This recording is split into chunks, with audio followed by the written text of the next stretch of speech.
The following episode contains sensitive topic information that may not be appropriate for young listeners, as well as religious or other views that may not reflect those of the Sirens team. Hello, Lindsay. Hello, Hi. listeners. Everybody out there listening and watching. Hey. Hey, summer is almost here. School is almost out. Almost here. Being a teacher, I know you're excited, Lindsay. We have graduation tomorrow, and I'm like, let's get it done. Let's go. Let's do it. I'm sure the students are thinking that too. Yeah. Oh, yeah. Well, our kids over here graduate the 31st, I think. Oh, really? So that's a little bit later. Yeah, we y'all had a always have a lot lot of of snow snow in days. January and February. It was just like one snow day after the other, it seemed like. But Yeah, y'all always have so much snow. so they got pushed back. But yeah, it's almost here. It's almost time. Yep. You got any big plans for the summer when you're off? Just to work around the house a little bit, because I have some house DIYs I want to do. Oh yeah, some projects. And yeah, I think I'm going to redo our bathroom downstairs. I'm going to make it look really cute. Oh, nice. Maybe get the yard fenced in, but we'll see. Yeah. Well, if you get the materials, just let us know, and Dad, and we can get a whole bunch of people to come over and help. I don't know. You can really only fit one person at a time in that bathroom, but I didn't mean with the bathroom. I mean with I the know. I was making a joke. Oh, you're being funny. Okay. Yeah. All right. We need some humor. That's right. I guess it didn't translate, but that's okay. Oh. Well, it's also Memorial Day weekend coming up, and we want to wish everybody a safe and wonderful long weekend. And just remember what that's all about. As you're picnicking or you're going to the lake or whatever you're doing, spending time with family, vacationing, whatever, just take a moment to stop and think about why we enjoy the freedoms we do. For all those men and women who have paid the ultimate price along the way, we are grateful. On that note, you may notice that Ryan is not with us. Now, he will be joining us again next week. And so he'll be back in full force, hopefully next week. So it's just the girls tonight. Girls talking night. about And Champ. Champ's over here too, but he can be a girl. He can be a girl tonight. We'll have girls night. And we're talking about some kind of strange stuff, as usual. Yeah, what else? Who's surprised? What else is new? But this is some interesting stuff too. I love researching and getting down and in and seeing what I can find out. And I always learn things. I mean, I've learned a lot since we've been doing this podcast. Yeah. Let's see, we started last October. We're in season 2. And what episode is this of season 2? This will be 15. 15. Yeah. Wow. Yeah. I can't believe we already have that many episodes under our belt. And when we first started, I was kind of thinking like, I don't know how long this podcast can go because I really don't know that there's a ton of content out there. But I feel like our list just keeps getting longer and longer and longer of weird things. And I just didn't realize how much weird stuff happens on this That's planet. Right. And well, the more you dive in, the more you find, and the more you want to know. So yeah, I know there's a lot of fellow paranormal podcasters out there, and we all kind of cover some of the same topics, but we each bring our own spin to it. And it's neat to listen to others. Like if we've covered a topic and then they cover it later or whatever, to go and listen and see what their take was. Yeah, I love hearing everybody else's opinions and thoughts because there's so many different brains working on one subject, and they think of things that I never in a million years would have thought about, and it just blows my mind. And vice versa, we may think of why things. Why didn't I think about that? That's so good. Yeah, true. And we've made a lot of friends along the way too. We've made a lot of online friends. And I don't know if you follow Ralph Sarchi on social media, Lindsay, but he has a new grandbaby. He posted a picture. Aw. I think it was yesterday, and I saw it, and just adorable. So that's neat, when you get to know someone, you've had them on the podcast, and then you can follow them and see what's going on in their lives. Yeah. Um, so anyway, like I said, we're still growing on our social media, still growing, and we're still, getting some traction, and it's increasing little by little. So maybe there are some people out there interested in what we have to say. Um, but anyway, And if not, you know what? We're having a good time. yeah, we are. We're having a good time. Technology is wonderful in that, you can not only research, but you can also get on and do your own podcast and share knowledge and whatever you want. Mm-hmm. Yeah, there's so many podcasts. I have to say this: I found a new podcast. What is it? Well, it is not a paranormal podcast. Okay, I've always been a Little House on the Prairie fan, right? Oh Lord. Well, this year is the 50th anniversary of the show's beginning, and there is a podcast, and it's called Little House 50 for 50 or something like that. Anyway, I found it on Spotify, and because someone had posted about it on social media, I follow some of the Little House pages, and the lady that played Nellie and the guy that played Almanzo, they're on there, and I just listened to an episode where they had Melissa Gilbert, who played Laura, on there, and it's funny to hear like that. The popularity of that show is still, I mean, it's still going. They have events where you can go and meet them, and it's just awesome. Anyway, I know I'm a big Little House on the Prairie fan, and if they ever had, if they ever had a Dr. Quinn Medicine Woman podcast, I would be all over that. Like, I'm surprised Jane Seymour doesn't have a podcast already. Maybe she does, and I just don't know about it. Ooh, I'm gonna look for it. Maybe. Yeah. Joe Lando, come on. You need to have a podcast. Oh my God. Anyway, there's always new podcasts out there to find. And I have found a lot just since we've started in this podcast world. Used to, I didn't really listen to a lot of paranormal or true crime podcasts or what have you, but now there are so many. Like, I feel like I can't get them all listened to. I can't listen to all the ones I want to listen to. I didn't really know a lot about podcasts until a few years ago, and one of my friends was like, "Have you listened to any podcasts at all?" And I was like, "No, I don't really know a lot about them." And then she told me about Lore. Oh, yes. Lore was my gateway drug into podcasts. Because after I listened to Lore, I was like, okay, I'm addicted. I love this. Yes. Let me find a million other ones. And then you told me about that one, and that's when I started listening to podcasts. So we listened to Lore, Aaron Mahnke's Cabinet of Curiosities, and then he has, those specials that he had the whole series about Salem witch trials and everything, and it's just so interesting. Good. Yeah, that was so good. What was that one called? Because that was like a different. Yeah, it had a different name. Title. It was really good though. And he did that over various seasons with different topics. Yeah. But I loved I love all his podcasts. Yeah. And then have you listened to Radio Rental? Yes. I love that one too. Best. I know. It's legitimately so creepy though. It is.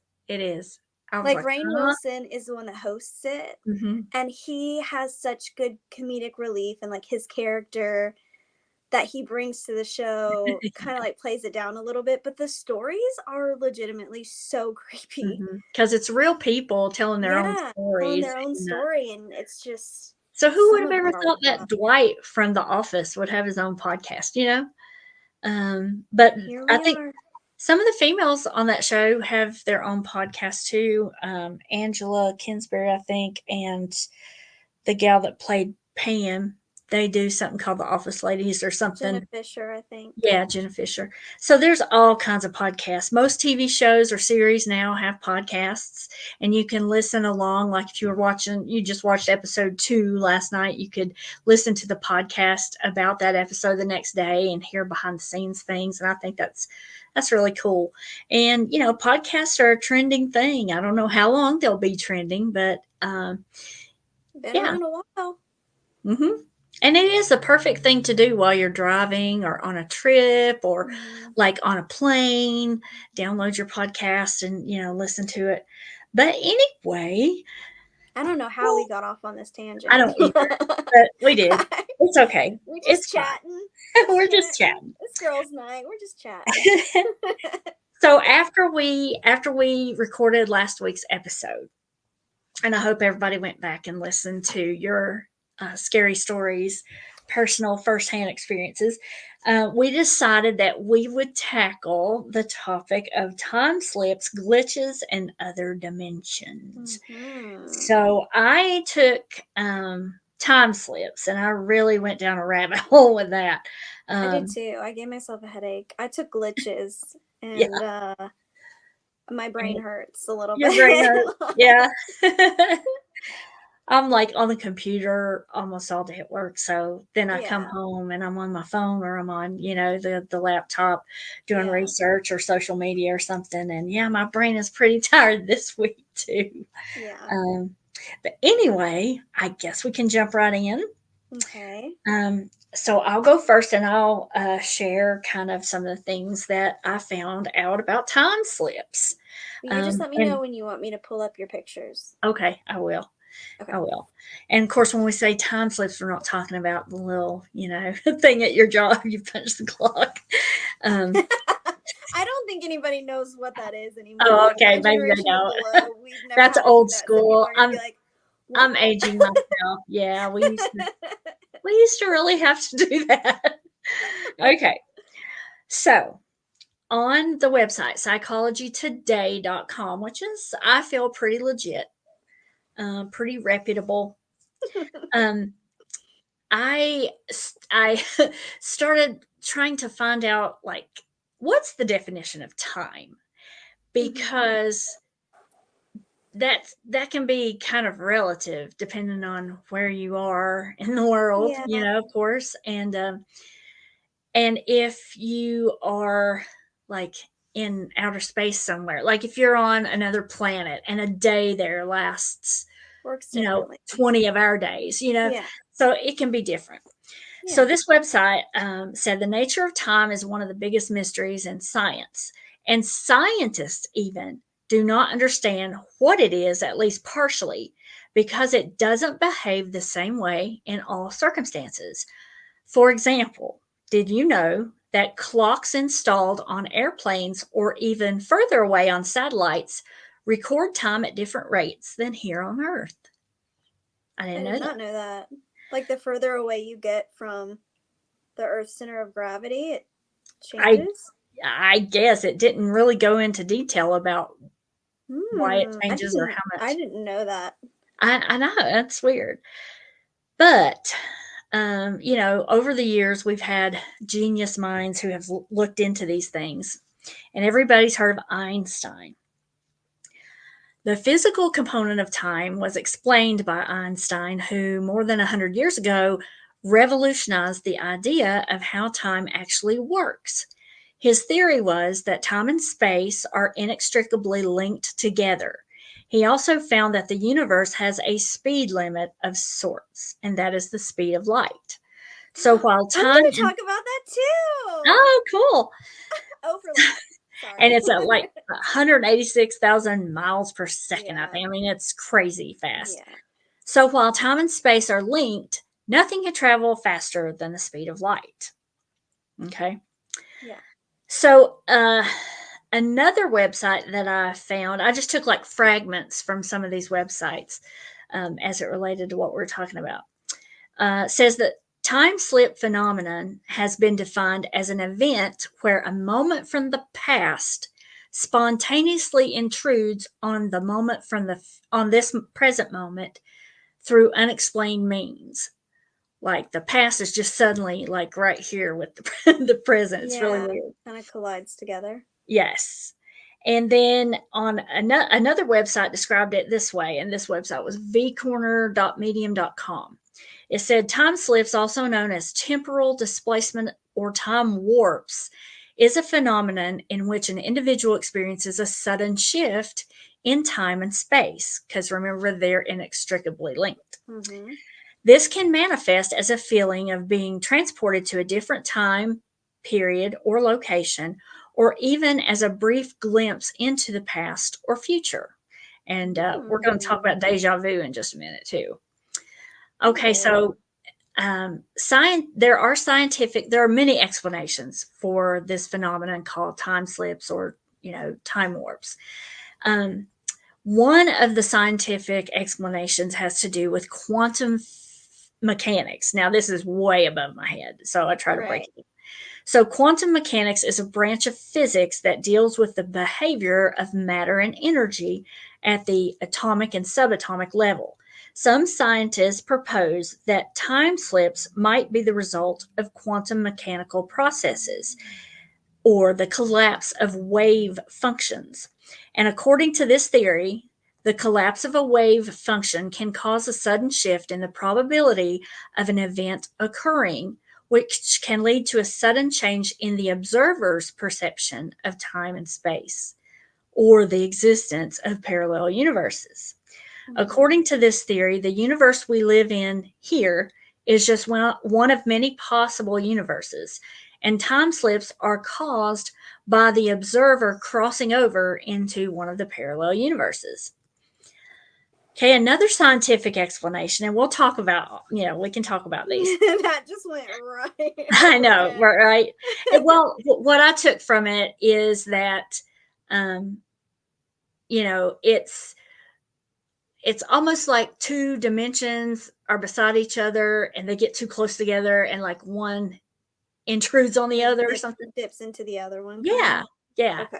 Yeah. Okay, now here's another scientific explanation. And just FYI, we are not scientists, listeners. We don't want you to think we are. I think you could figure that out. I think they probably know that. Like, oh, and here, yeah. My science teacher would be so proud. Okay. So this one talks about general relativity. And that's the theory of gravitation that was developed by Einstein in the early 20th century. According to his theory, gravity is not a force between masses, but rather the curvature of space-time caused by the presence of massive objects. Some scientists suggest that time slips may be a result of the warping of space-time due to the presence of massive objects such as black holes or neutron stars. A theory is that time slips occur near black holes where the intense gravity causes a significant warping of space-time. And in my mind, I'm just seeing like a black hole, how things are being sucked into it. It's like it's warped and anyway. This warping can cause a sudden shift in the observer's perception of time and space, again, leading to the sensation of a time slip. Another theory says that time slips may occur near neutron stars, which are extremely dense objects that have a mass similar to the sun, but are only about 20 kilometers in diameter. That's wild. The intense gravity and strong magnetic fields of these neutron stars can cause a warping of space-time that could lead to the sensation of a time slip. Okay, so that's the general relativity summary. Right. Okay, the third explanation is a paranormal one rather than a scientific one. Okay, I'm on board. Board. And this has to do with time portals. Okay. According to this theory, time slips could be the result of natural or man-made portals that allow for travel through time. Some paranormal researchers propose that certain locations, such as ancient standing stones or mysterious ancient ruins, may be natural time portals, Others suggest that man-made structures, such as certain buildings or underground tunnels, may be artificially created time portals. The idea is that these portals act as a gateway between different eras, and when someone walks through one of the portals, they experience a sudden shift in time and space, i.e., a time slip. Here's another paranormal explanation, and it's more on the spiritual level. This one says time slips could be caused by spiritual entities or forces such as ghosts or spirits. Some believe that spirits or ghosts of the past can interact with the present, causing a sudden shift in time and space. And some people also suggest that certain spiritual practices, such as meditation or lucid dreaming, can open a gateway to other dimensions. Like that made me think of, what is that movie, Insidious, where he like leaves his body at night when he's dreaming? That's what that made me think of. Okay, so we've touched on some scientific theories, some paranormal theories. Here's a psychological explanation, and it has to do with deja vu. I'm sure everybody has experienced that at some point in time. It's the weirdest thing. All the time. It's so weird. I swear I have it at least once a week. Do you? I do. Well, listen to this. It says time slips may be the result of a glitch in the brain's memory system, which leads to the feeling of having experienced something before. Deja vu is a French term that means already seen, and it's the sensation of experiencing an event that feels very familiar, even though you know it's the first time you're experiencing it. Some researchers propose that deja vu is caused by a malfunction in the brain's memory system, which leads to that feeling of having experienced something before. They suggest that time slips may be a more extreme form of deja vu, where the brain's memory system glitches in a way that leads to the sensation of the person being transported to a different time period or location. So I thought that was interesting.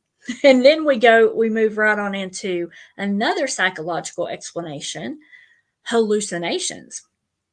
So according to this theory, time slips could be the result of hallucinations or other forms of altered states of consciousness. Some researchers say that certain psychological or physiological conditions can lead to hallucinations, which can lead the individual to experience that feeling of the sudden shift in space and time. Examples of conditions that could lead to hallucinations like this include sleep deprivation, certain medications, and certain mental disorders such as schizophrenia. It is also suggested that certain practices such as lucid dreaming, here that's mentioned again, meditation, or psychedelic drug use may also lead to these types of hallucinations that can make a person feel like they're experiencing a time slip. So those are all some interesting theories, and I'm not sure which one I think holds the most weight. But the psychological ones are, I think, the most interesting to me. I mean, the scientific ones are kind of over my head. Somebody that knows quantum physics might just have a better explanation for that. But and the spiritual one, I think the psychological ones outweigh the spiritual ones. What do you think? I don't know. That reminded me of a story that I heard on the Two Girls, One Ghost podcast. And they have, listeners write in stories to them. And they had talked about lucid dreaming one time. And after that episode, they had someone write in and they were like, this is very similar to my story, and shared this whole story about how when she was younger, she had this friend who one night they were like chatting on the computer, and he was like, hey, do you want to see something really cool? And she was like, yeah. So he gave her all of these steps of like meditation, like lay down, close your eyes, do this breathing in a dark space, whatever. And so eventually she gets to this, I guess, other state of consciousness where she's standing in this field and there's this tree. Mm-hmm. But then she freaks out, so she like wakes herself up. And she chats back and she's like, what just happened? And he was like, do it again, but this time stay there. And she's like, okay. So she does it again. She gets to the same place. She starts walking and she gets to this little, it's almost like a little town. Uh-huh. And she sees this guy that looks like her friend. And then there's like other people doing their business, whatever. She doesn't go all the way into the town, but she sees this guy that looks like her friend, and she wakes herself back up and he chats her and he's like, I just saw you. Nuh-uh. Yeah, he's like, I just saw you. So they went back and forth, I think a few more different times on like different days, whatever. And said that it was like a really cute little town, but it was it wasn't very modern, I don't think. And that the last time they went into the town and it was like deserted. The weather was really bad. They had this really ominous feeling. And I think if I'm remembering right, she said that somebody came out and was like, you can't be here. Maybe I made that part up, but she said the way that she felt, that they knew that they weren't supposed to be there and that something knew that they were there. Wow.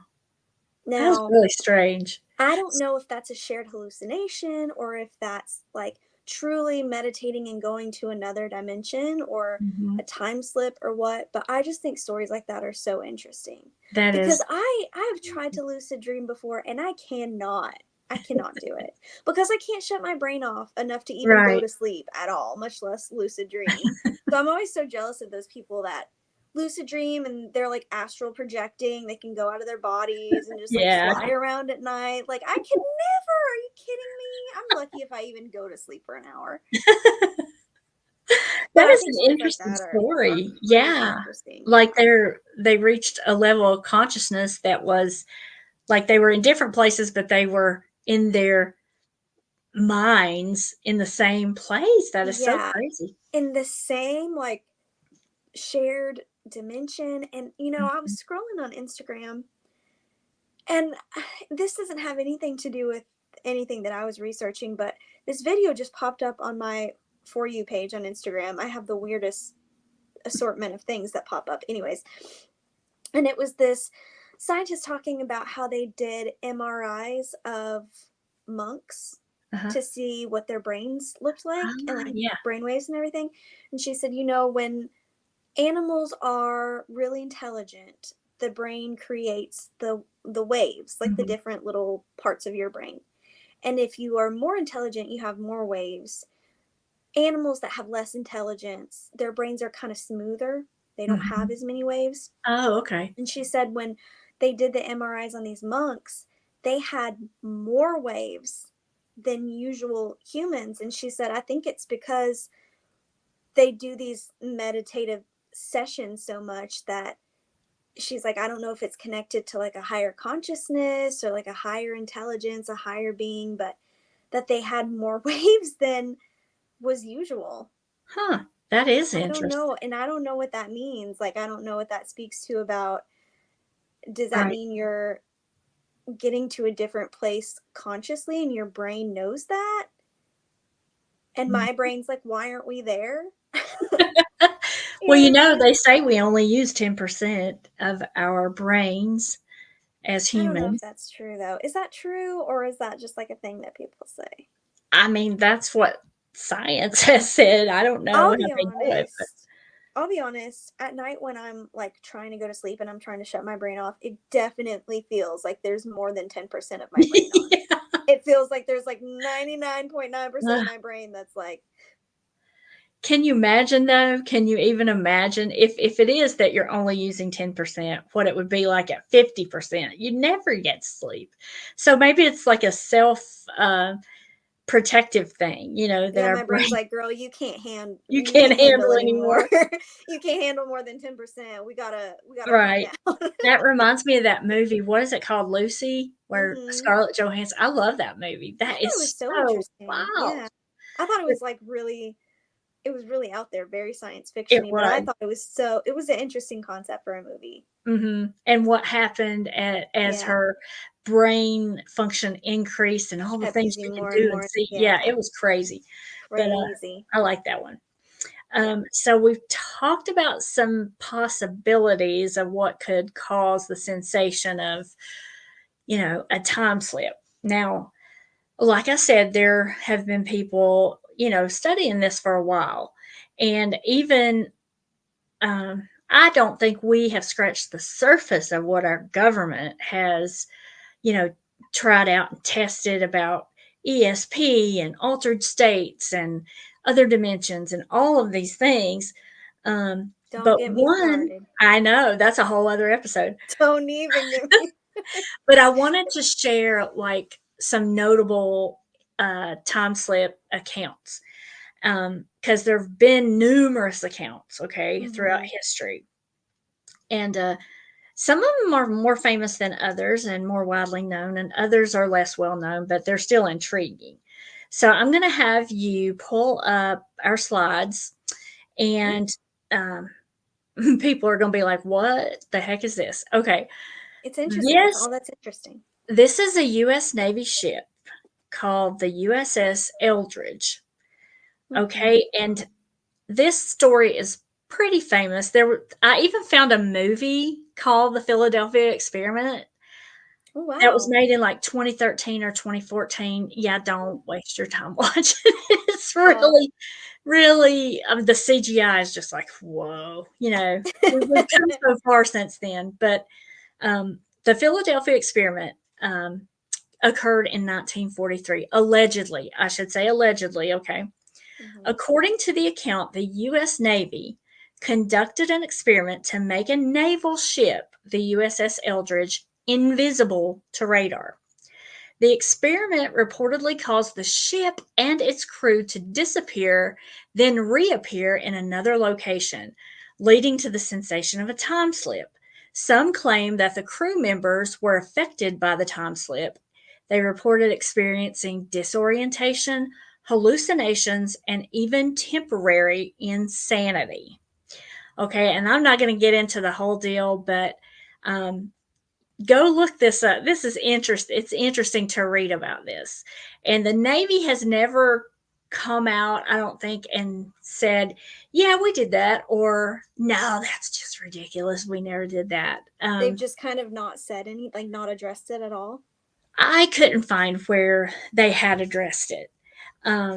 But I had heard this story probably 3 or 4 years ago. Yeah, it sounds familiar.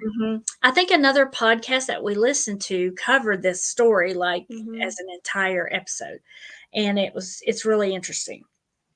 And it is one of the more popular ones that people have heard about. And weirdly so it just enough, disappeared in the place that it was, and then reappeared in another place. Like,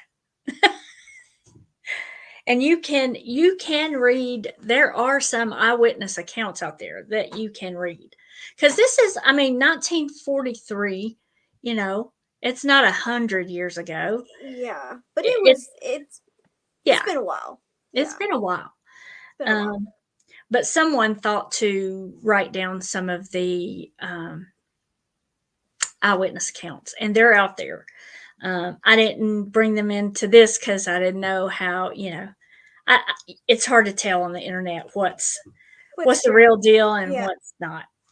Okay, so you'll be interested to know that in Suffolk and Liverpool, England, there are unusually high numbers of reported time slips in that location. Okay. So here's one from 1996. Okay. And a man named Carl Grove tells this story.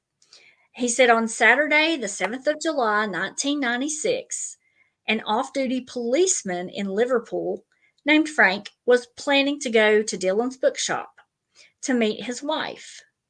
On his way there, he was nearly hit by a small 1950s type van that had the word Kaplan's on the side. The van driver actually sounded the horn at him, And Frank realized that he was in a road, whereas in 1996, that section of Bold Street would have been pedestrianized. And across the road, Dillon's had turned into a place called Cripps, and people were dressed in 1940s or 50s style clothing. He followed a girl in modern clothing into the shop, noticing the modern brand name on her handbag as he did so. The shop then turned back into Dillon's. The girl was confused too and complained to Frank. This case is interesting for several reasons. Police officers are trained to be very observant and unfanciful. The female witness also saw the same thing Frank saw, and there was clear interaction between the 1940s or 50s van driver and the police officer.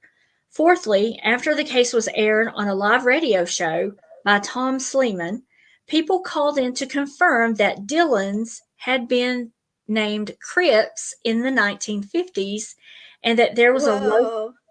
and that there was a local firm called Kaplan's around that time as well. And this in turn triggered a huge response from others reporting they had similar experiences centered on or around Bold Street. So I thought that was kind of weird. That's really odd. Yes. Oh, what do you have next on your slideshow? I think it's our picture. Okay. All right. So as I was seen this one before. I like this one a lot. As I was doing this, internet search, I thought, okay, so there's stories. Are there any pictures? And of course, we don't know for sure if these pictures have been altered. I mean, the technology exists to do it. But this first picture you see, it's a black and white picture. I'm not sure what the year is supposed to be, but you see all of these, like the houses in the background, it looks like a very rural area. And the people are dressed, I don't know, what would you say, 40s? Yeah, that's what it looks like to me. Like sometime in the late 30s, maybe 40s. Yeah. And so you see a lot of stuff in the background. You see all kinds of people. You see cars. You see little houses. And then right in the middle of that is this guy standing there wearing a pair of sunglasses. Like modern day sunglasses, right? Yeah. And so I don't know. It's kind of... He doesn't... Most of the other men in the picture have on hats. He doesn't have on a hat. Right. His clothes look more modern. It almost looks like he has like a zip-up hoodie or something on. Yeah. And he's holding something in his hands. And I couldn't tell what that was either, but it kind of looks like a camera, It does. It does almost look like a camera. And he looks like he fits right in, but, there's no way to know. It's an interesting picture. And there are so many of these out there. I shared 2 more, so go to the next slide.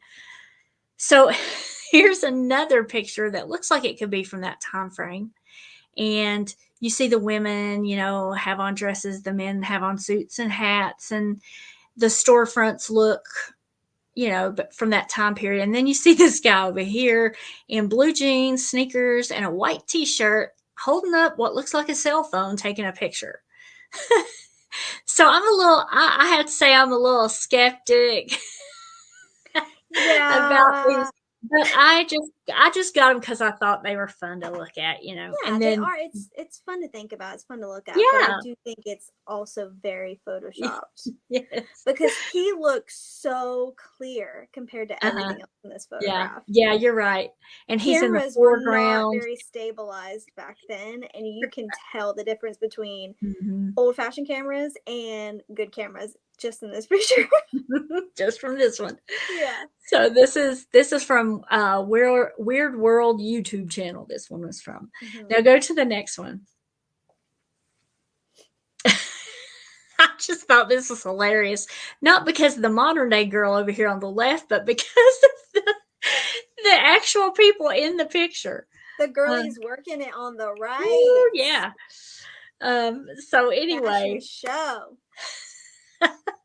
You can see there's a lot on the internet that you can find, a lot of images with like seemingly old time picture with some modern something in them, either a person, cell phone, Mm-hmm. whatever.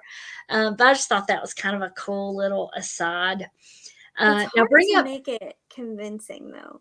yes, It's really tricky. You have to be really good at Photoshop to make modern things appear like they're fake. Like if yeah, this one uh-huh. is a photoshopped picture, they did a really They good did a good job. job on that first one. Yes, I I'm agree. completely convinced that he's there.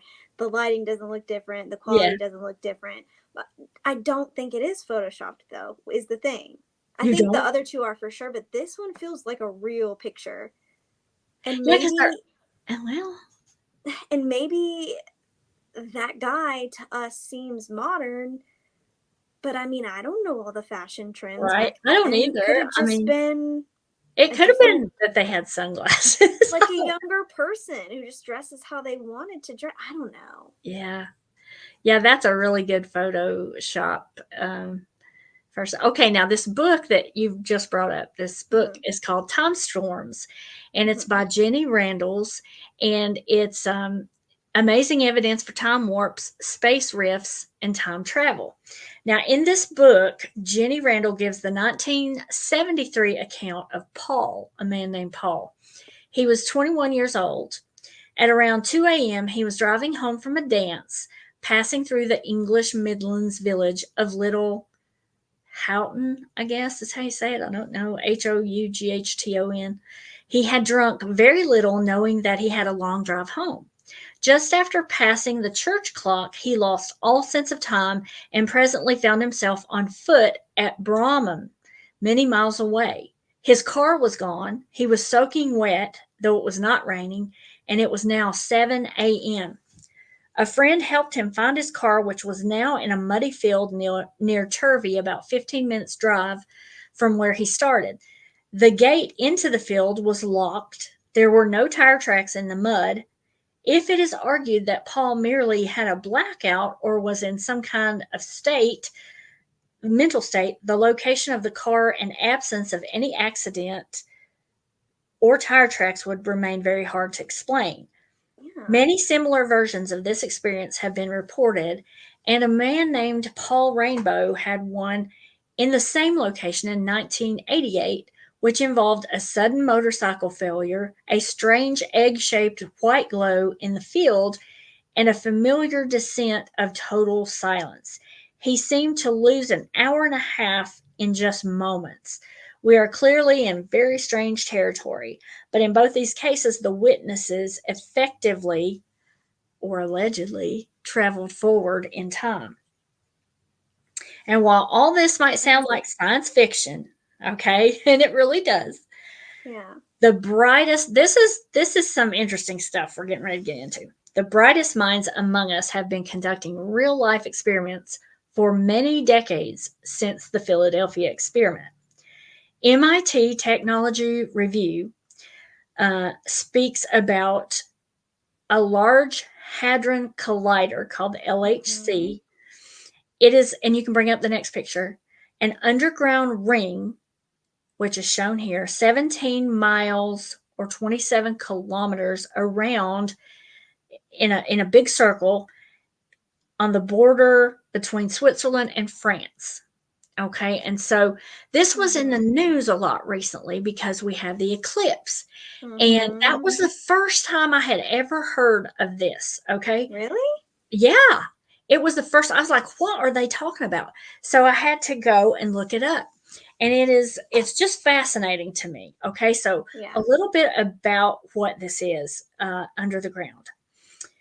Powerful magnets guide hundreds of trillions of protons as they do laps in a circle at nearly the speed of light underneath the countryside. When a proton headed clockwise plows into a proton headed counterclockwise, the churn of matter into energy transmutes the protons into debris. And this debris is made up of electrons, photons, and more exotic subatomic things. These newly created particles explode radically outward. Okay. Mm-hmm. Now, I went to YouTube, and there are numerous online articles, videos that you can find out about They call it CERN, CERN, and what's happening there.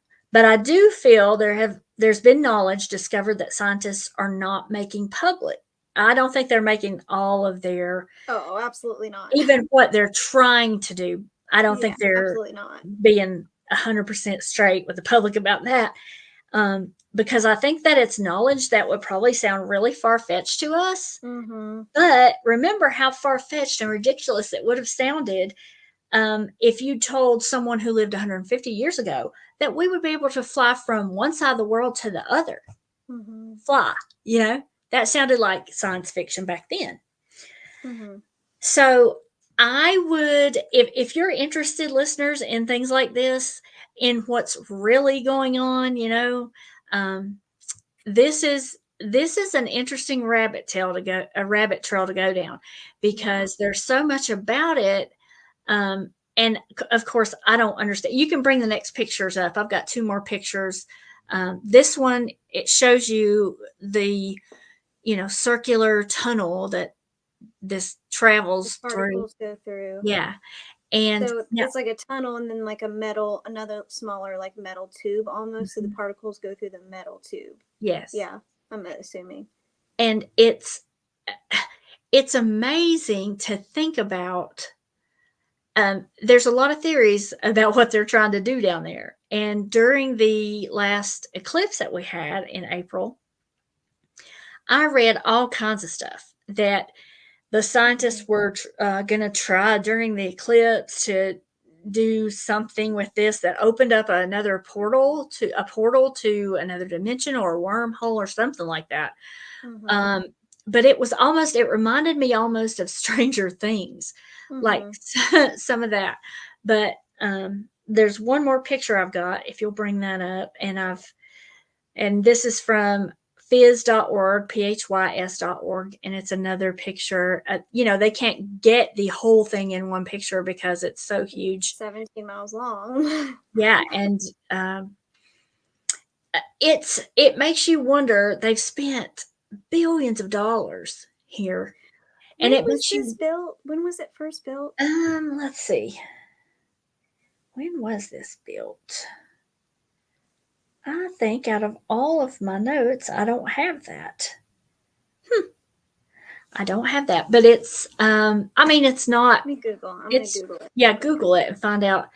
And I'm not sure why all of those theories started coming out, popping up on the internet during the eclipse or around the time of the eclipse.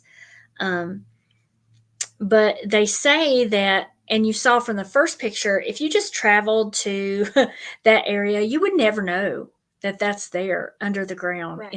in this very kind of, it's not a very super populated place.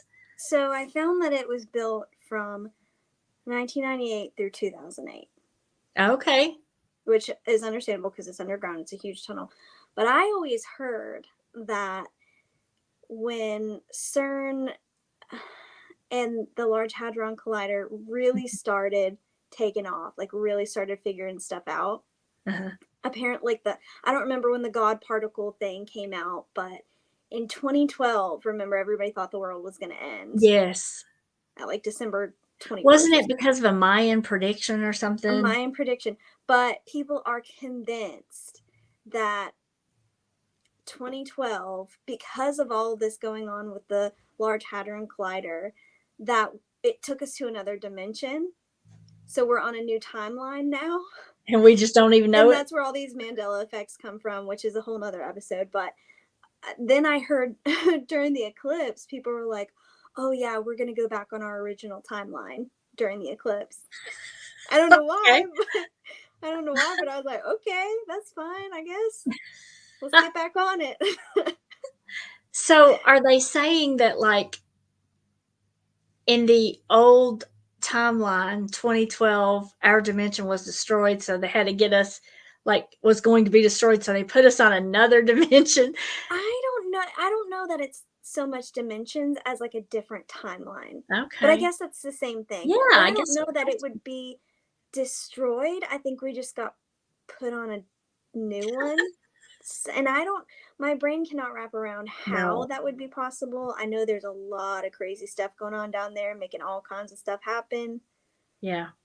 Yeah. But as far as that process and what those things are, I mean, I got there nothing are for you. things that, yeah, even the brightest minds do not understand, and how, like they're traveling, they collide, it makes new subatomic things that, like they're saying it almost imitates the Big Bang. Like, Yeah. when everything just kind of exploded outward at such a Yeah. high rate of speed. And for some reason, there's always theories and talk of portals and wormholes and other dimensions and parallel universes associated with this thing. And it could just be, hey, here's something that my little finite mind cannot understand. So I'm going to start, Right there with you. explaining it the way I think it is and what's going on. But I do think it's fun to like theorize, like yeah, conspiracy theories and stuff. I think it's fun to think about all of the different things that they could actually be doing down there and hmm what that means for like us as humanity, what it could possibly mean.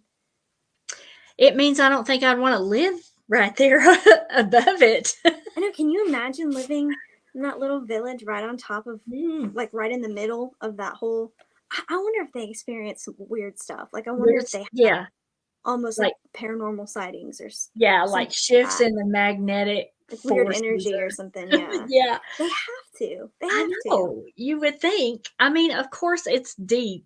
They've Yeah, gone it's deep deep to build underground, but this, but still, I mean, what if oh, something happened that, what if there was some big explosion and I don't know. I don't think I would want to live there. But I no, am that'd be interested in scary. what's going on down there, and it is so true. I say it a lot. Truth is stranger than fiction. Mm-hmm. Anything that some of these true things that we have researched and found out, totally way more intriguing and stranger than anything Yeah. our minds could make up. Oh yeah. So, before we talk a little bit about parallel universes, I want to ask you the question: if you could go back or forward in time to any location, when would you go to and where would you go to and why? I think that I would be too scared to go forward in time because what if there was just nothing? Yeah. Yeah. Which is a scary The thought. pe- I think if I could go back and be like in the Vanderbilt family, I would want to go to the Gilded Age. Ooh, the Gilded Age. And be now you would But only if I was rich. Because if yeah. you weren't rich at that time, buddy, you were not doing Yeah. well. Or I would want to go to like the 1920s, like the Jazz Age, Mhm. but without like all the racial stuff. And if Yeah. women could have more rights, that would be great. That would be great Yeah. currently as well. But anyways, moving on. I think the whole jazz age, and yes, it was right before the Great Depression, but that decade before, I mean, they were living it up. It just everything that I see from it just looks so much fun. Mhm. So you would stay here in the United States. Yeah, I think so. Okay. Okay, I, cool. See, now I'm thinking about all these different time periods, and I might. No, I was gonna say I might want to go back to the Renaissance because Oh, I thought about that too. No. obviously, duh. But Yeah. also, I feel like people might have been smelly back then. You know where I would want to go? Ancient Egypt. I thought about that too, yeah. But I I get too just am sunburned. My lily white fascinated. skin is not ready Mine for would too, but I that. mean, just I'm fascinated by that. Or I Yeah. thought maybe even um, back to like the 1950s America Mhm. when it was after the Industrial Revolution. There was Mhm. electricity. People were just, the economy was great, It was and right after World War II. yeah, and there was a Baby good boomers. vibe, People and were living everybody good. had their little Well, cookie cutter houses, and then, the wives. Now, but I don't I'm think not I've ever saying been. anything. I'm not being, I'm not throwing shade at anybody because I'm a working woman, but there's just something about that period in time, like when the wives were, at home with the little kids, going to the beauty shop, doing their little, their nails and wearing their little dresses and all of that. I don't know. It's just, it seemed idyllic, but I know there were things, just like there are in every time period, that are not idyllic. Um, Yeah, I'm not built for that. for the 1950s. To each their own, and if Yeah. that is the life that somebody else wants, girly, go for Yeah. it, slay. But I ain't built for that. I would also I love wouldn't to do well. go. I would be committed to like an asylum. They take me to Trans-Allegheny. I would also like to go back to Memphis, like during the days Elvis was just getting popular, late 50s, early 60s. Um, when BB King and all the music was exploding Mm-hmm. there. I know there were a lot of racial injustices. If, like you said, if you could have that time frame without all of that, and Yeah. just go back and see for a day what it was Yeah. like Elvis is walking down the street to go to Lansky Brothers to buy a suit, Yeah. that would have Like been if we so could cool. go back and make it idyllic to how we Mhm. wanted it to be, Yeah, because it's easy for us to say, it oh, I would is. love to go back in time to this era. But for somebody of like another race, they're Mhm. probably like, absolutely not. I don't want to get Right. murdered, which is Yeah, what was happening. You know what I mean? definitely. So It is I would it's love to go back if we subjective. could get rid of all of that. Yeah. I was curious though. I had to ask because since we're talking about, time slips and time travels and things, Yeah. um, and science fiction covers parallel universe stories all the time, in movies and on TV. Um, Yeah, no, but I I'd be too did, scared to go to the future. yeah, me too, I'd be too me too. scared. Although the Back to the Future movies are some of my favorite ones. Oh, 10 out of 10. But like when But he I would went be to the future, it scared. was never good. Yeah, exactly. Like I would be scared that it would just be insanity, or like AI has taken over everything, or that there's just Yeah, nothing at all and I'm floating in yeah. space and it's like, See what happened? Yeah. what do I do with this information? All right, so parallel universe theory, we talked about that a little bit, and that is like the theory that, there's another universe with another you and another, you know, kind of same deal that's going on here, except those beings are making different choices, maybe not the same choices that we're making, right? Mhm.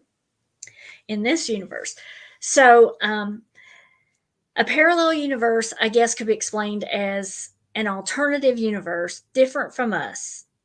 Like I said, different but the same, right? Mhm. So here's a story that I found online. I just wanted to read because it gives you kind of the feel for what we're talking about. And it's called "The Man from Torrid." And this is often considered to be one of the most well documented instances of alleged interdimensional travel. And uh,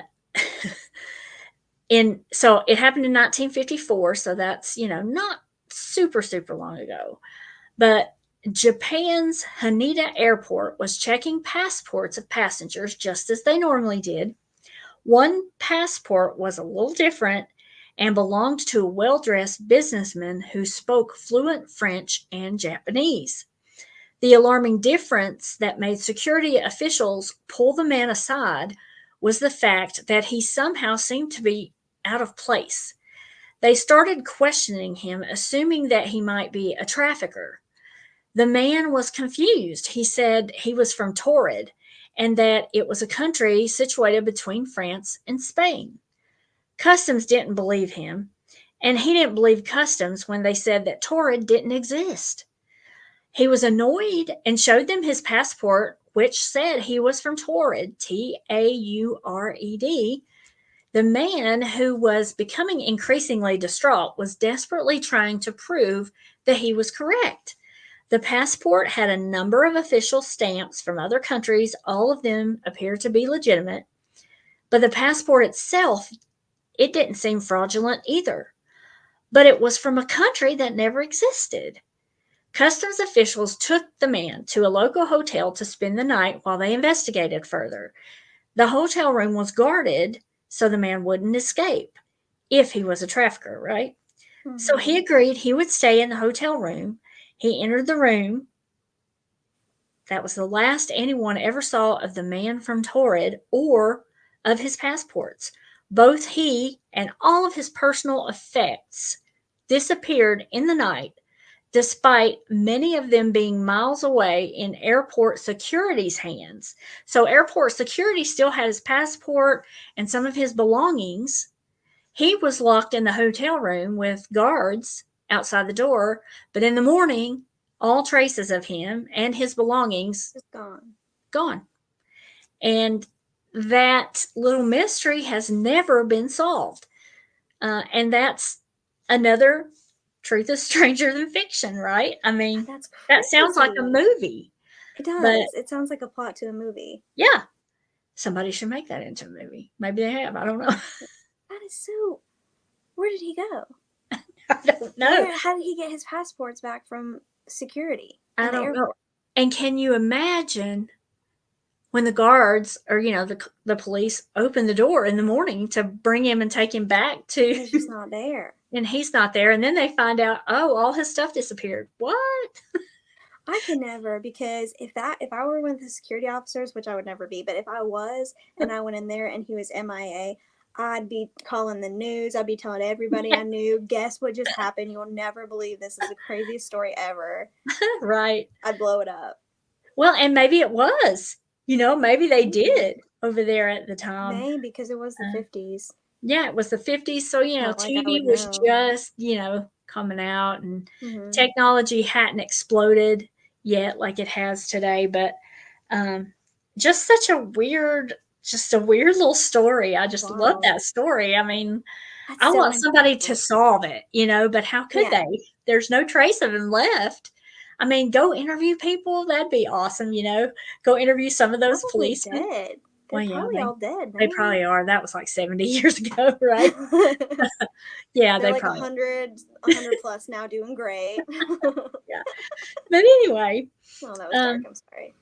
Anyway, so that's what I have. And it was enough. It was just a little bit. We barely scratched the surface, but it's just enough to get you curious, and to make you really think, well, what is time? What do I believe about, Yeah. So I will let you take over and tell me some things I don't know about glitches. I've heard a little bit about it, but not quite sure, like, what it is. Get ready to have your mind blown. Oh, no, I don't know if I can handle it much more. I'm just kidding, but it did give me a little bit of a headache looking into all this. So a glitch in the Matrix, if you've never heard of a glitch, the name comes from the movie The Matrix. Okay. Where a glitch drew someone's attention to the fact that they were living in a simulation. Okay. Now let's talk a little bit about the simulation theory. Okay. And this freaks me out because as I was researching it today, I was like, wait, do I believe this? Is this real? It was very convincing. So the theory is that we are all likely living in an extremely powerful computer program that's directed by an entity or entities outside of our physical comprehension. So essentially, like we're the Sims. We're the Sims. Y'all used to play those games all the time, I remember. Used to. Oh, do you still? If this was the case, all of our actions and thoughts and futures are coded and predetermined. Okay. There's also a theory that I've heard before. I didn't really do a ton of research on this because it's just kind of silly, but there's also a theory that, like, what if you're just a brain in a jar floating in a jar, What? right? And there's all these wires going in, all these like supercomputers that are making your brain experience reality. Oh. But in reality, you're just a brain in a jar. Yeah. And none of this is real. There's nobody else but you, just your little brain in the jar. Uh-huh. Freaks me out. Freaks me out. Anyways. That is so strange.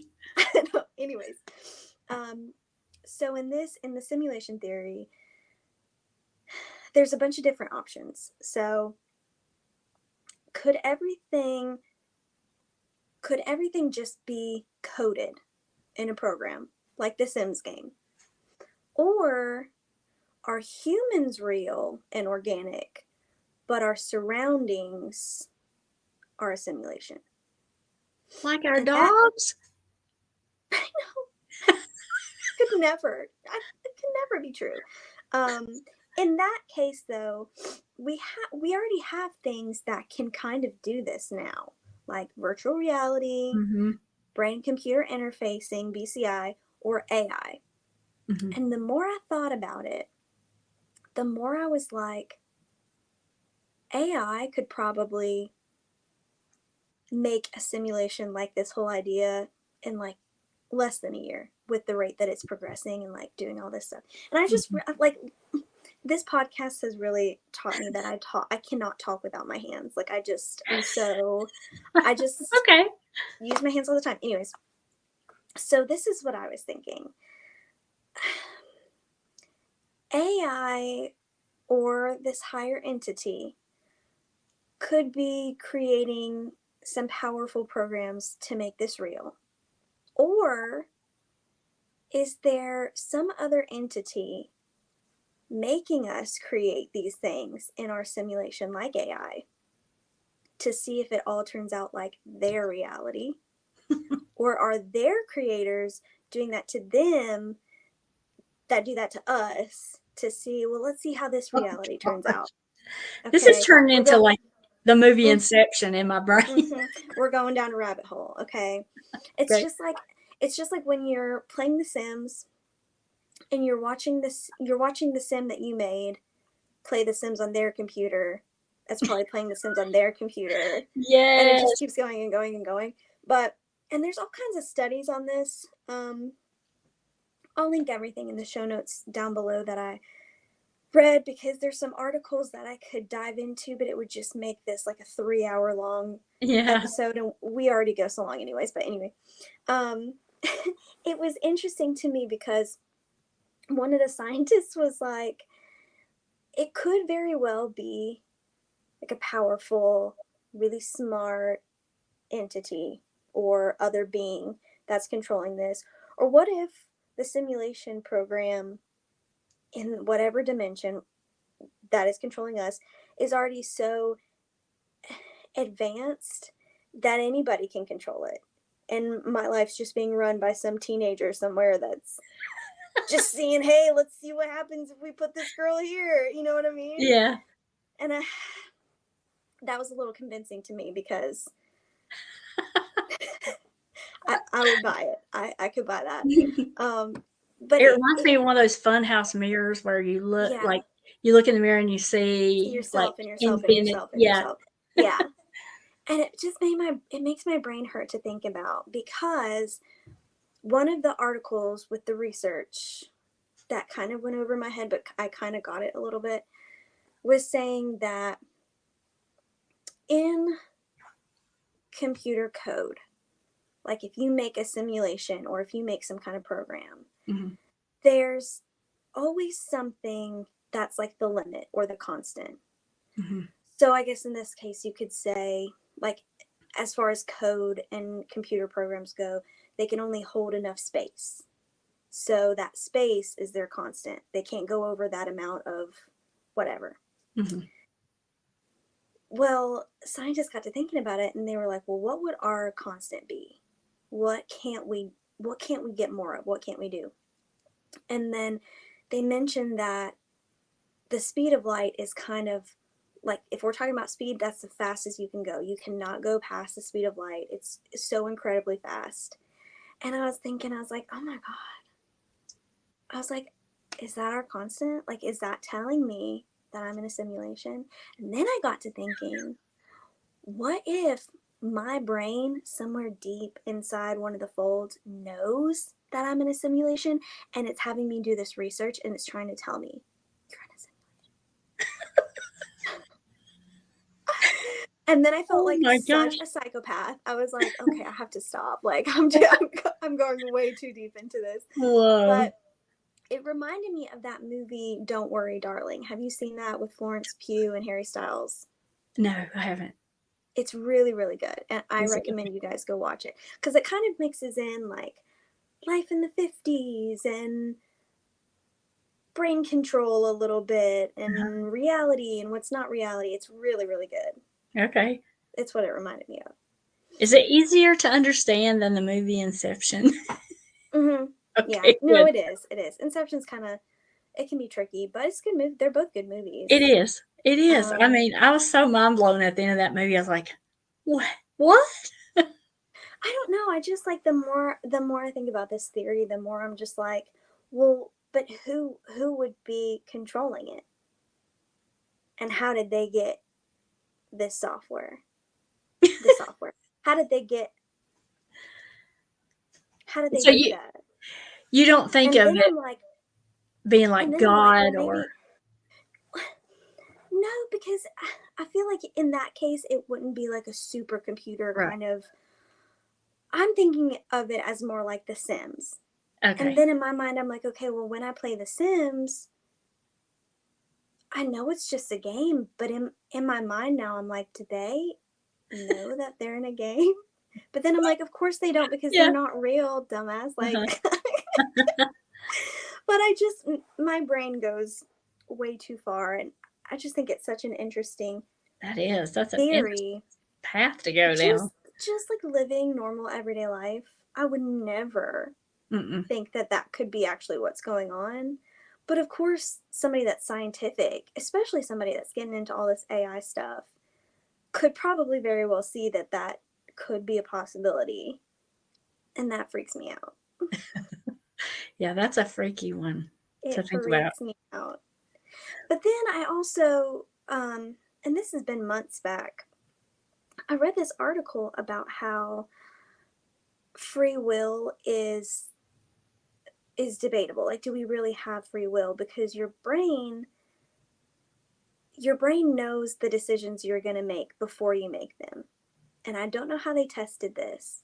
Okay. But the article that I read today was basically like, if there's something that you do often enough and your brain learns this about you, it kind of keeps that information on the back burner. So the next time you make a decision that has to do with that, it kind of automatically knows what you're going to do and gets ready for that decision to be made.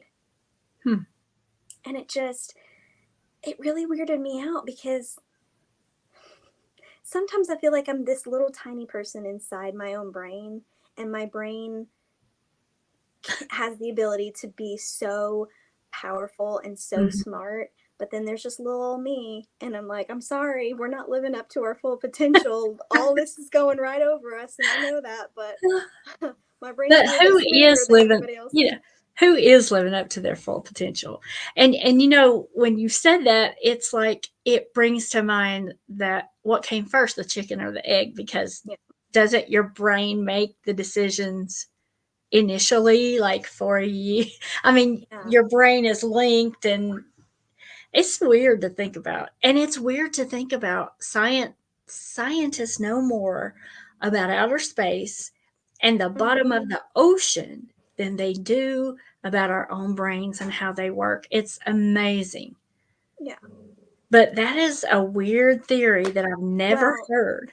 Yeah.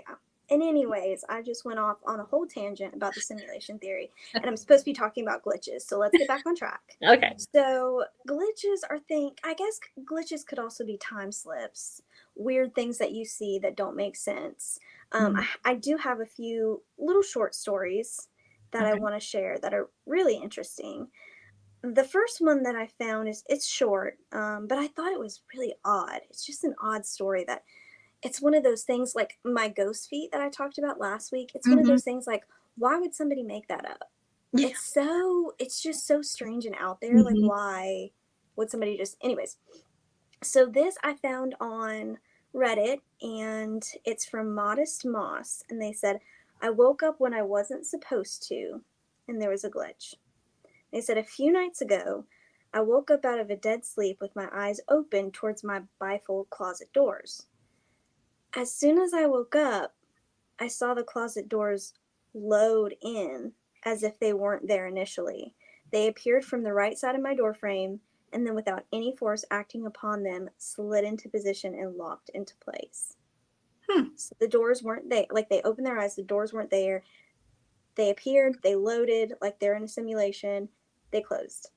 It was almost like his brain was on delayed reaction. Like Mm-hmm. he knew the doors were supposed to be there. But if it's a brain in a jar, Now, come on. their wires aren't getting there fast enough. They're Yeah, like yeah. losing out on the simulation. Anyways, Weird. they were like, is it a hypnagogic hallucination? Most likely, or I saw something I wasn't supposed to. I don't know. And then there's another one, and I'll include show notes. I screenshotted this so it doesn't have the name of this person on there, but I'll include it in the show notes. They said, if we're going to include dreams, mine will take a good slice of the cake. I've always had vivid, weird dreams, deja vu, reoccurring dreams that seem to point to random future events in my life, but this one was different. When I was about 12 years old, I had a dream of being in a white room, completely empty, besides two white couches facing each other about 8 feet apart. I was sitting in one, and there was a boy my age sitting in the other. We both looked confused, asking who the other was and why they were in our dream.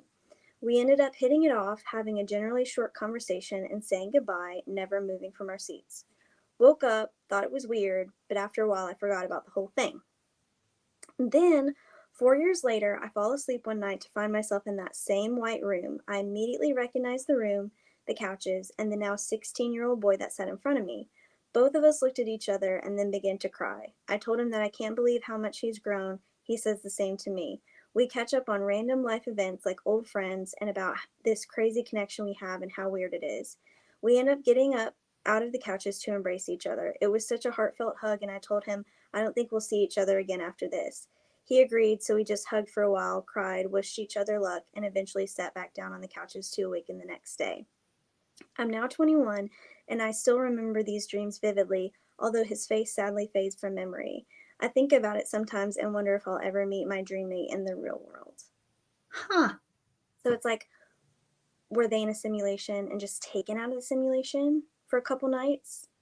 Where they kind of were in this white room and there was nothing else there but him and the other guy. So, like, what is that? That is weird.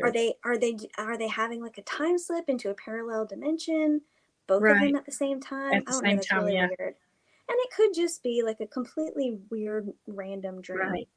I thought you were going to say the boy on the other couch was him. Like it looked like it looked like him, That and would have been crazy. yeah, That would have been crazy too. that's a nightmare. This last one I think is the most interesting story to me. I don't know, but it it is by you'll like this, Zach Bagan's Stan account on Reddit. Oh wow. Now I'm going to tell you a story. Okay, it's called. Sorry, That's pretty good. That's a pretty good impression. I just love it. It's called The Lantern Game. And it says, when I was 16 in 2004, my family visited my aunt and uncle with their kids in Buffalo, New York. After a few days, we headed to eat in New York where my grandfather had a cottage. Even though he passed away when I was young, we always called it Grandpa's cottage because he built it with his own hands. My aunt inherited it because she lived close by while we were from New Jersey. My grandma had died from lung cancer before I was born, and both of my grandparents had their ashes spread on the cottage property. This is important to remember later. Okay. The cottage was nestled on about 80 acres of wood, dotted with small fish ponds and open fields.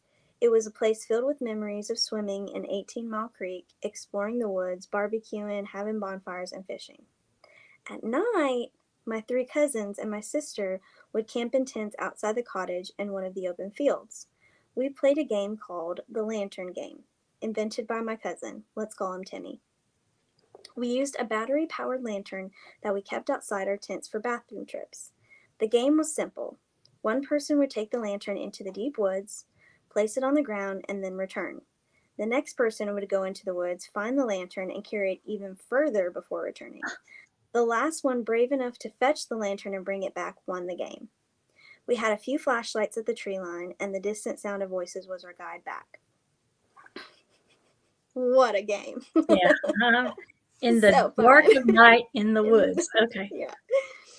Being one of the younger cousins, I usually quit after my first or second turn, but that year at 16, I was determined to prove myself, especially to my two older sisters.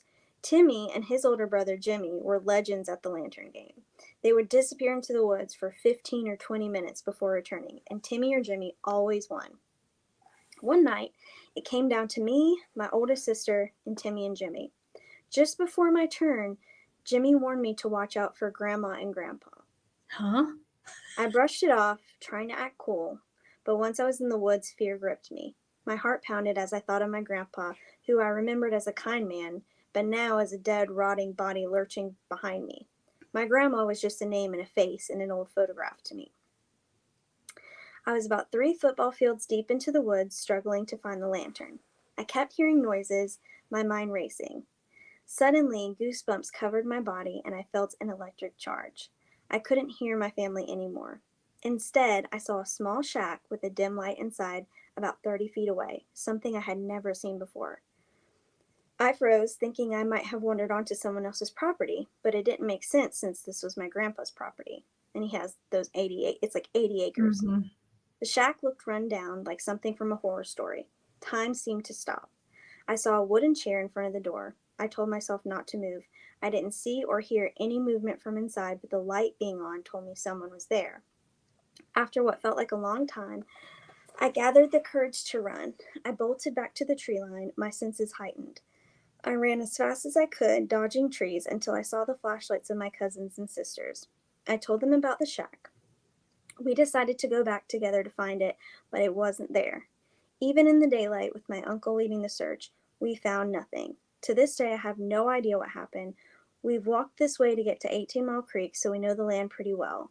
I saw the shack clear as day with that dim light on. My best guess is that my mind conjured it up, a memory born of panic of my dead grandfather while playing that stupid game, though I have no idea why it was a shack. Huh. The brain is a mysterious thing. Crazy. Yeah. Well, you said something there at the end where he said time seemed to stop.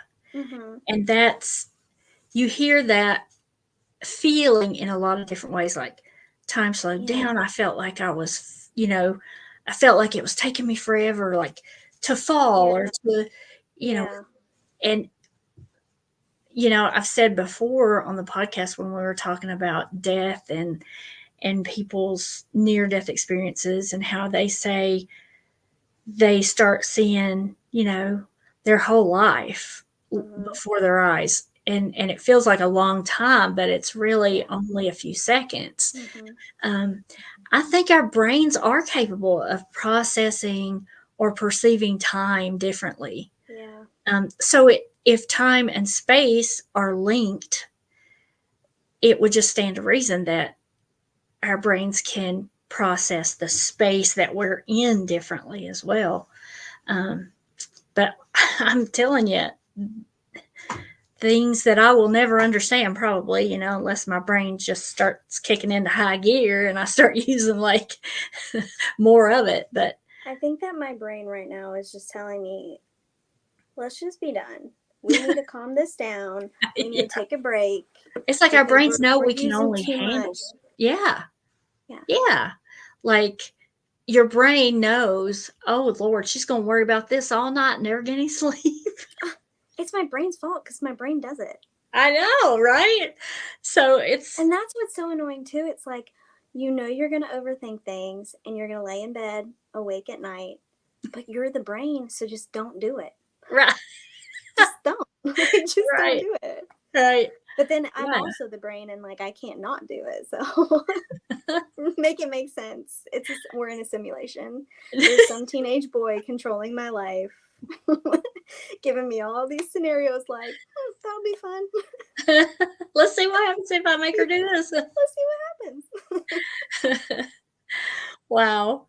Yeah, I never thought about it like that. There's a lot of things that I hope that someday, even if it's not in my lifetime, somebody can unravel the mysteries of some of these things, because there are so many stories. If you start like Googling them or you get on Reddit, I mean, and every one of those people, like some of them could be just exaggerating, blah, blah, blah. But all the accounts down through the years and all the stories that are out there now, not everyone is lying. Now, maybe it's their perception, but it's still interesting and it still sheds a little bit more light. I feel like as you read each person's account, it sheds a little bit more light and a little bit more light. And I don't know if there's anyone really studying just this topic. There might be. There might be. Before we go though, I do have just a couple videos now. Oh, good. This first one that I'm going to show, and I think I took the sound off of both of them because I didn't want to get copyrighted if that was possible. Okay. This has come out in the past few years that there was a glitch in the Matrix, and you'll see there's a girl working in a restaurant, and she's slicing lemons. And you have to watch carefully because she slices a lemon in half, and then she gets one of the halves and slices it again, turns around to get a bag, turns back, and the slice is not sliced in half anymore. She has to slice it again after she just did. It's the weirdest thing. Is this camera in just like up in the restaurant somewhere? Yeah, just in the kitchen, up in the restaurant. Yeah. Okay. All right. Let's watch it. Hold on. Let me go back. I don't know if it's going to let me play it, actually. It may not.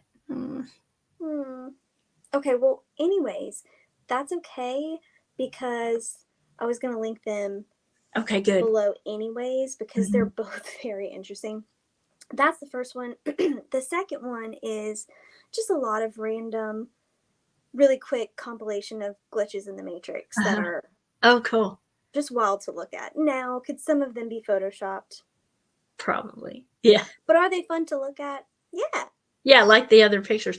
Yeah, does that video include there's a video from a street camera near an intersection somewhere, and you see a person walking across the street. It's like nighttime, but the street lights are on, so it's pretty well lit. And you see this vehicle like speeding for this guy, and it should have hit this guy. But all of a sudden, it was like the guy that was walking across the street was, bam, over here. Like, you don't see anything push him, and then you see the car speed by, and it should have hit him. It's just the wildest thing. I don't know. I've seen it a few times. I'll try to find it and see if I can send it to you for the show. I don't think that's on this compilation, but that's crazy. Yeah, it was like maybe 4 or 5 years ago. It was really trending, and people were saying it was like his guardian angel must have like carried him or pushed him or something. Yeah. But it was just like the weirdest thing, and you can see the time on the camera. Like nobody stopped it. You could see the little time stamp up here. Nobody stopped it and started it again. It was just a traffic, one of those cams that they have in the city. But yeah, it's really wild. I'll see if I can find that.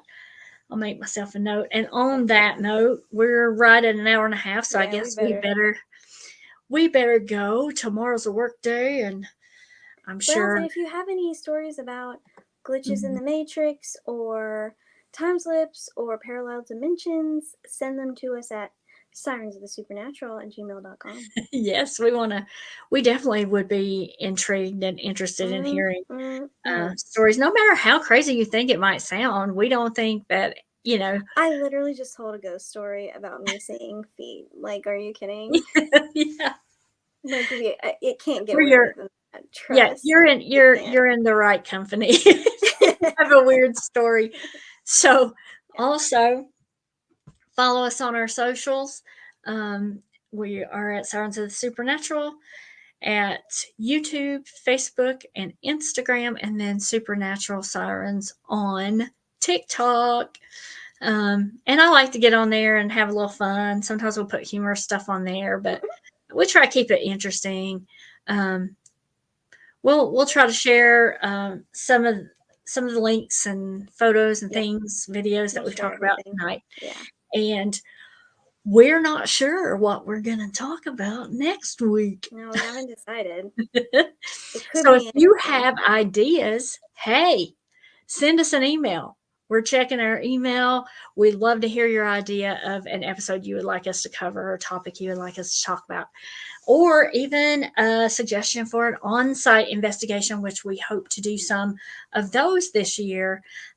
We've got some pretty cool things up our sleeve that are more local, and then some that are going to require maybe a 2 or 3 day trip. But Yeah. yeah, but it's going to be good. fun. So hang with us, stay with us, everybody. Be safe. Have a great Memorial Day weekend, and we leave you with stay